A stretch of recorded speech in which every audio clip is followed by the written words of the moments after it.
Hey guys, I am so excited about this day. This is a day that we've been waiting for 5 months now, I think, since we first talked in October.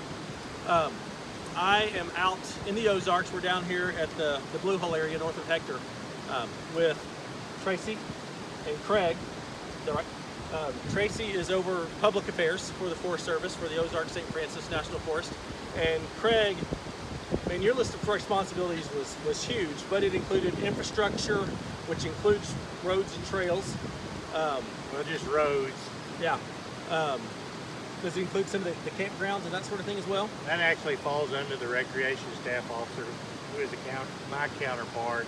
I'm over engineering, which is primarily roads, bridges, that sort of infrastructure, and then fleet, lands, minerals and geology, special uses, boundary.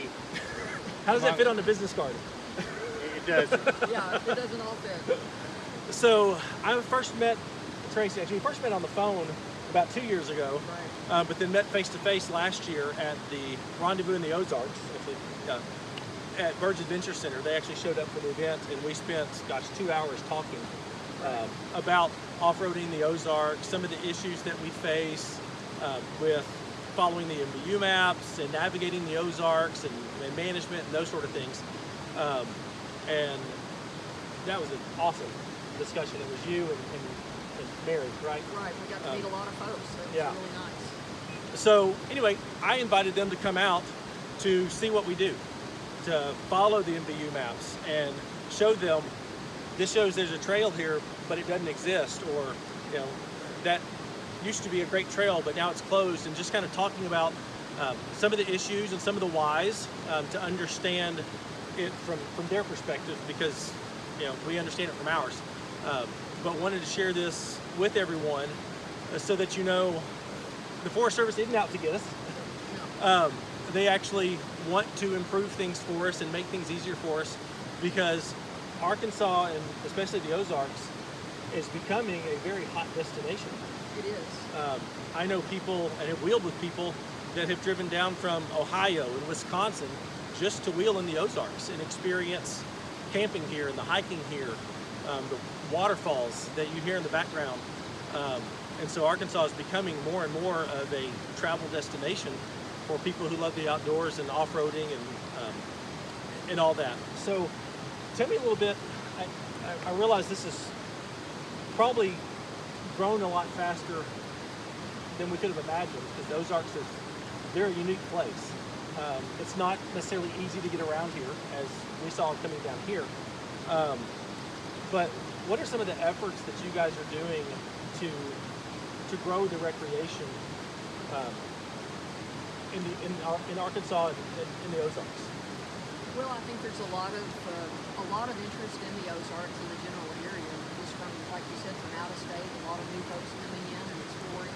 A lot of folks that are local residents that are getting out and enjoying what the Ozarks have to offer. So it's just a really nice combination. But we're seeing a use increase in a lot of different areas, not only off-roading, but the side-by-sides, the four-wheelers, the horses, the mountain biking, as well as hiking, and folks looking for waterfalls. So we've just got a lot of different folks out there exploring the Ozark National Forest and just seeing how beautiful it is, and then telling their friends, and they're bringing more people back. Yeah. It's one of my favorite places. If you've seen any of my videos, I've made several on the MBU maps, how to use them, how to use Gaia GPS to navigate the Ozarks. And as we discovered on this trip down in here, there's a trail on the map that shows it's there, but we can't really find it. Right. Doesn't really exist anymore. When we encounter those type of things, how can we get that information to you guys to get the maps updated, to help ease that issue when we're trying to get around the Ozarks and having our own adventures? What's the best way to do that? We appreciate the help, in pointing out some of those discrepancies, because we, some of us are in the office more than we would like to be, and we don't get out and explore as much of the forest as we would like. So, if you've got friends, counterparts that are out there on the forest, using the motor vehicle use map and you see some discrepancies, a couple of different things you could do is to, one, the district office, you could go and talk to the district ranger and provide that input to them. Also at our front desk in Russellville, you could bring that into us if you're in the area, but also electronically, if you could get that to us, either our Ozark St. Francis National Forest website, the Contact Us, or the Ozark St. Francis National Forest Facebook site, and you could message us, and we could get that information in any of those ways. But yeah, if you notice discrepancies out on the ground versus what's on the map, if you can bring that to our attention, we would really appreciate that. Yeah, and I think that would help a lot of people. Who maybe get down a trail like this, think they're going to keep on going toward the next road, but then it's a dead end, Right. and they have to backtrack. And I can tell you, I use the Facebook Messenger to the Ozark St. Francis National Forest Facebook page to talk to them all the time. Yes. If you send them a message, it goes to Tracy's team. So Right. they're the ones that get it. They're the ones that reply. That's good.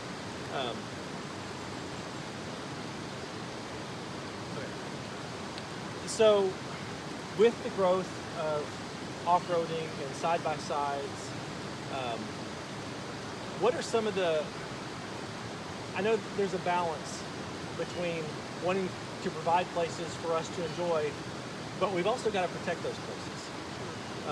Areas like this are absolutely beautiful, but if people come down here and are parking up on the waterfall, doing donuts in the stream up there, driving down the stream to get here, doing things that tear up these beautiful places, then that's going to hurt it for all of us. Oh, absolutely. Because, I know like people hate the whole environmental thing, but we've got to protect these places. Because otherwise, if we don't, this is going to get ruined.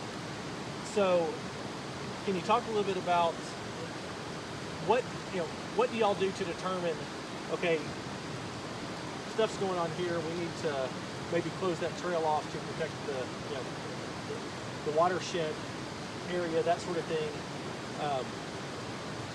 Tell us about that. And I want to hear your struggle with having to deal with us. Because we tear it up. Going back to the first part that you were talking about, it is important as people are out there recreating. We use leave no trace philosophy, and I think that that's really important because we want people to come out and explore, we want people to come enjoy, but we also want people to leave it the way they found it, and so that other people that come after them can enjoy it as well. Yeah. And so if things are torn up, if there's a lot of oil that's spilled in the creek and things like that, that just damages the resources and it hurts future folks coming in to be able to see everything. Right. And so I guess, as people are coming in, of course, have your motor vehicle use map. Make sure that you have that. It's online. There's multiple sources for that electronically. Make sure you're in the right place and you know where you are on your map. And then, as people come in and they, like we said, find discrepancies on the map, let us know about that. If there are other areas where you would like to see, right now the map is set in place with minor exceptions as we go through watersheds. But as we go through areas, we look at watersheds, we look at the management in those watersheds, and we do that on a rotational basis all across the forest. So there are opportunities to look at new transportation opportunities. There's ways that you can go in, work with the district office. If there's an area that's one of your favorite areas, go talk to them and tell them about some of the access that you would like to see. And then as they work through an area, they can analyze that. That doesn't mean that we're going to open up new areas for all the places that are proposed to us, but we will have that conversation and talk to folks.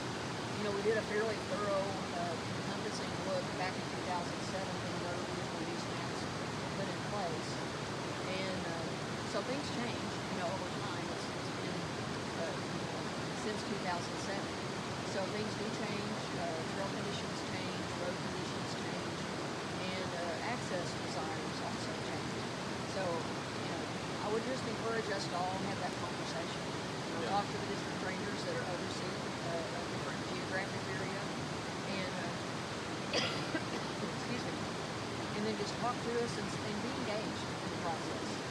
Yeah. Because we do look at vegetation management, we look at recreation, we look at,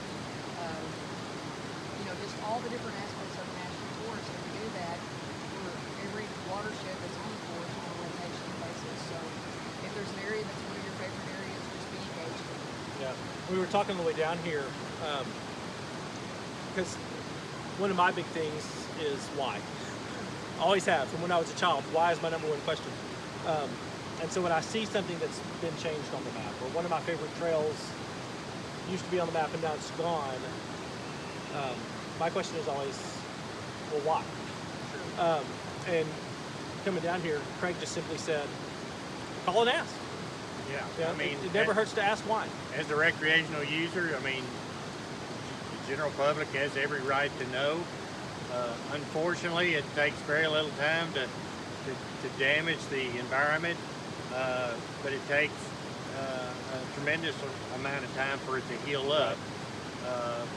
We want to provide recreational opportunities for everybody, but that's many different hats, and not many people know that we have wildlife management areas administered by the state that are overlaid over an entire boundary pretty much. So you've got that user from a more or less a consumptive standpoint, but you've got the non-consumptive users, the hikers, the bird watchers, the off-roaders. We like to cater to all those folks, but yeah, there will be instances. Unmanaged recreation is our biggest enemy, and unfortunately, we do not have the manpower and resources to fully get our arms around it right now.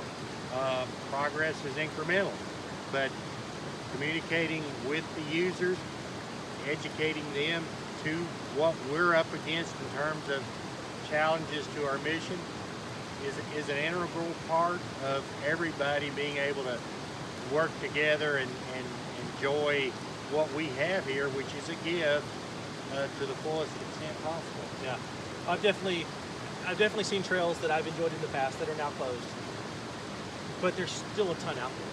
Oh, absolutely. There's so many areas on the trails on the map that I haven't even explored yet, and I've covered a lot of them. Yeah. So just because one gets closed, it wasn't just willy-nilly. It's There was a not valid reason for it. It's not a knee-jerk reaction by any means. Go find a new trail, and you might find a new area that's your new favorite by doing that. So I get it, and I think another thing we talked about on the way down here was the importance of education, and I think that's really the key issue with the rapid growth of off-roading and overlanding in the Ozarks and the side-by-sides. Like we're actually in an area that side-by-sides use a lot, but this isn't legal for them. Right. This is highway legal only, but they don't know that. And so I know, this is a government entity, the National Forest Service, so things don't just turn on a dime to make massive changes or make massive improvements. But with education being key, can you tell us some of the things that is kind of on the list in the upcoming years? Sure. That's a focus area. I mean, now we've got signs as you enter the national forest that say, follow the MBU maps, basically. Right. But those are recent. Yes. So if you notice as you go into the forest, there are some white signs that basically give you notice that says, look at your motor vehicle use, which Right. you just pointed out. So in addition to those, we've got some of those scattered across the main Key part of the entrance areas, forest, yeah. key entrance areas. We hope to probably put a few more in, some other key entrance points, just to make sure that people are aware that there are rules when you enter the national forest, and the motor vehicle use map is there for your use to know where to go with that use. In addition to that, we've got a brochure called Traveler in the Backcountry. We produce that for off-highway vehicles. Right. And it's trying to make it a little bit easier because the motor vehicle use map is a national template and it's kind of hard to understand. It's cumbersome, it's clunky, but it's what we have. Right. And that's a national standard, so every national forest across the nation uses that. You can pull it up online, you can use the magnifying tool, you can look at the area that you want to go, you can print that screen. And if you use it, and if you use that in Avenza, Right. it tracks where you are. Absolutely. And I showed them the recent changes in Gaia for the MVUM overlay coming down in here.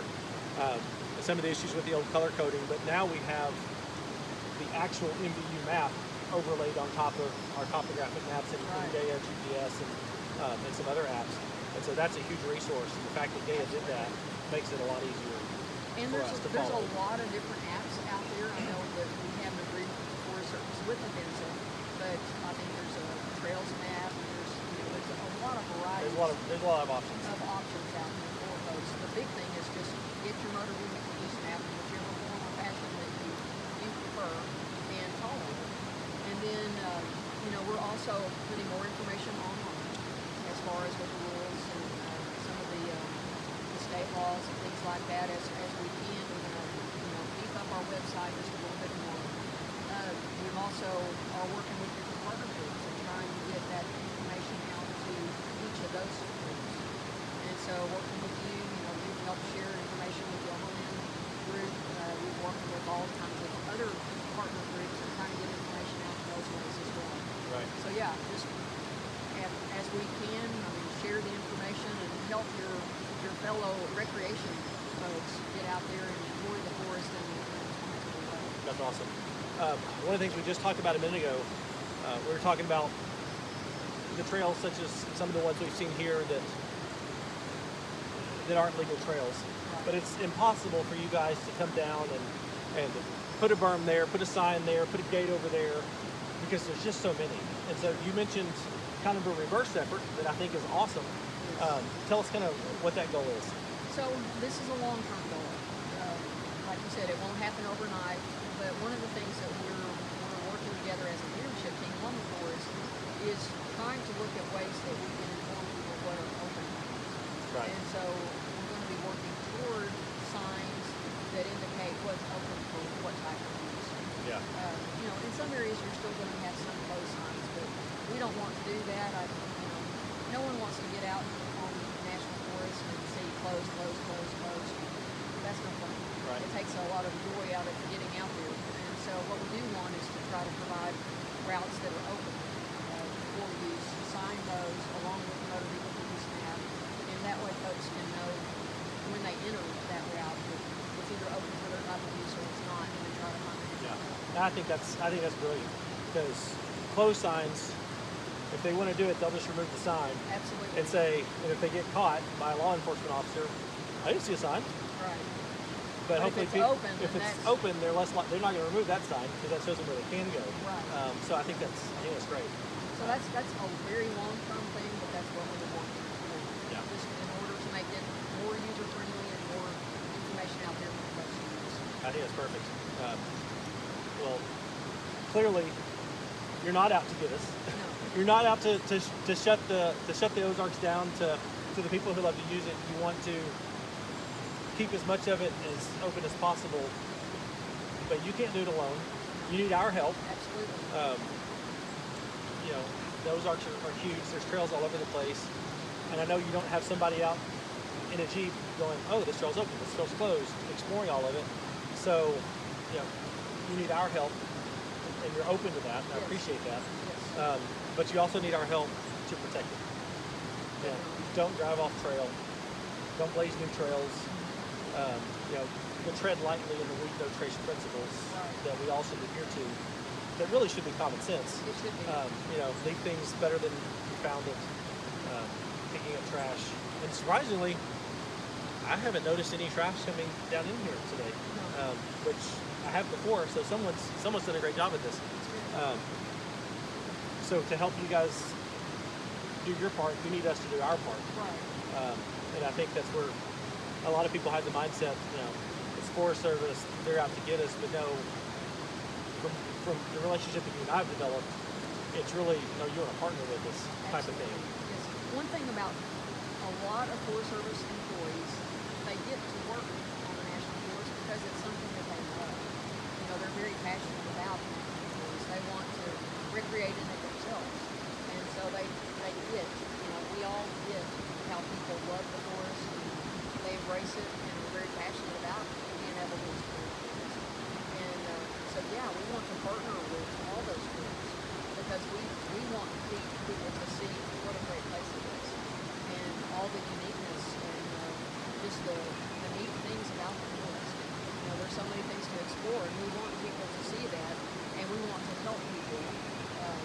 ringing their bell. Sustainable recreation is one of our regional foresters' primary focus areas this coming year. You know, and we sat down just a few days ago and, you know, and tried to visualize in our minds, what does sustainable recreation look like? Well, you know, we're trying to meet a social need. People like to recreate. We're trying to stay within our financial means, Right. which with diminishing budgets, nobody likes to talk about that. But yet, it is what it is. We move forward trying to take care of what we have with the funds we have. And then, you know, there's a environmental consequence that goes with recreation. You know, we need to try to stay within those parameters. And then another focus area is shared stewardship. You know, it's a partnership not only between ourselves and nonprofits or special interest groups, but just the general public. Everybody has got to be good stewards of the land, and going forward, unless that stewardship is shared, then these kind of resources will continue to diminish. Right. That does not have to happen. Right. Exactly. And we all have a stake in the future of the national forest. Yeah. Well, I definitely feel like I have a stake because I love this place so much, and want to see it grow and want to see people roll responsibly in it. Some people have experienced that from the negative side because I've gotten onto them for doing the wrong thing. But really, you know, want to make this type of video and to just to help share with others what they can be doing, not just what they shouldn't be doing. So I've got some more places to show you. Okay. So Looking forward to it. let's go. Thanks, man.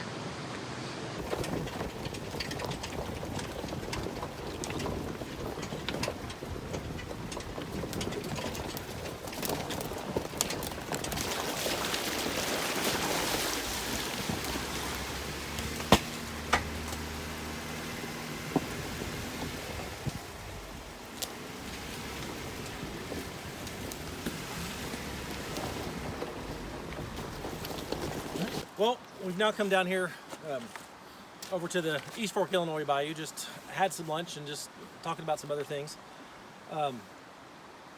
What questions do y'all have for us? I think one of the things that we were talking about earlier today was just, you know, how do we engage people better? How do we inform folks about what are some of the rules and how to work with us and how to partner with us and even how to sign people up as volunteers? You know, how do we engage better with the community as at large? Yeah. I know we mentioned some of the partnerships that are the possibility. I'm not going to out anybody on this. But I think from our standpoint, the education piece is the key. People just don't know. There's a lot of ignorance of that there are rules. You know, we were talking about, you know, even I just learned a month ago that it's not just illegal to drink and drive. Alcohol's not allowed at all, technically, in the national forest. Right. And I didn't know that. You know, so I don't know. I don't know how to get educated on those type of laws. So anything that y'all can do to educate, you know, clear links on your website, you know, information in your brochures, that can educate us on the things we need to do to protect these amazing places is, I think, the biggest thing. Education is going to be the biggest key. I don't know how. Right. But anything that can be done as far as educating us and helping us educate others is going to be the big thing. It's an incremental process. Yeah. I mean, education is, but I think we're making some strides. I mean, we're hearing folks across the forest and even our law enforcement guys say that we feel like we're making some progress and people are understanding our position, and even with what little signage we've got up thus far, they're seeing pretty positive results, and I for one, are really encouraged by that. We just need to continue on. I mean, we've got to grow our educational program to the maximum level. And you know, we need to keep reassuring user groups or interest groups, whatever interest that may be, that National Forest leadership is always going to be approachable. I mean, technically we're working for you as taxpayers. Technically, we're facilitating these opportunities for you. If you can't realize that us to be approachable individuals that are willing to answer your questions, hear your criticisms, hear your suggestions, you know, and then overall just have even if it's an agreement to disagree moving forward, Right. at least everybody's got their ideas and suggestions out on the table. And you know, at the end of the day, everybody may not get what they want, but at least they've had a voice in determining what we do going forward. And most certainly, we're going to be receptive of those suggestions and ideas. Yeah, I think that's great. I think that's perfect. Well, have you had fun today? Absolutely. Awesome. Have you experienced anything quite like this? Can't say I have, and Not in quite a while. I hate to say, working on this national forest, I have not done this before, and it's been awesome. I appreciate the opportunity. Well, Yeah, I really enjoyed it. this is why I love it. These beautiful places. So, any last things you want to say, or any other asks of our community? Well, I guess I would just say that as people have suggestions for reaching out more in the community, you know, partnering with different folks, if people want to volunteer, you know, just give us a call, give us a shout out on the website or messenger. You know, any of those options. Come by and talk to us. Come to our district offices and talk to our folks there. Like Craig said, I mean, I feel like that we're very approachable. Just come talk to us. Definitely. And thank you for today. Oh, It's been my great. pleasure. My pleasure. Like I said, I know it's been 5 months in the making. We talked about it originally back in October at the rendezvous, and had a date set, and had more people that could come with us. Right. But then, the Things shutdown. happen. Yeah, the shutdown happened, and unfortunately, you guys couldn't do it then. But so glad we But got what to. a perfect day today. Oh, it was amazing. It was amazing. Well, hopefully there'll be more times that we can get together like this and share information. Yeah, well, I hope so. Well, we are going to cross the stream and head up to the highway, and I appreciate y'all being able to come out. Thank y'all you so much. Thank you, Matt. Appreciate it. Appreciate it. And I will put all of the information, the links to the various ranger districts, the website, links to the Facebook page, and that sort of stuff. I'll put that in the details of this video, Good. so that people can have that as a quick reference. And if you need anything else, just let me know. I will. Thanks. Thank you. Thank you.